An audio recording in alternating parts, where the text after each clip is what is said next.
Welcome, in front of me I have WIKO View 3 and today I will show you how we can connect XIAOMI AirDots 2 to this smartphone.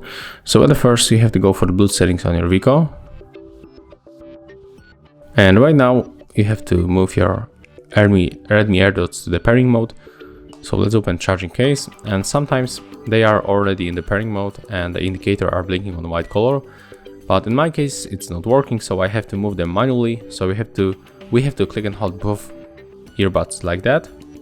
Click and hold and take a look on the indicators. When they start blinking on the red color, you have to reuse, and after a few moments they are blinking on the white color, so we have to click here to pair new device. And after a few moments they will appear on the list. There is the Redmi AirDots 2, so we have to connect. Tap once, click pair, and as you can see right now we are connected.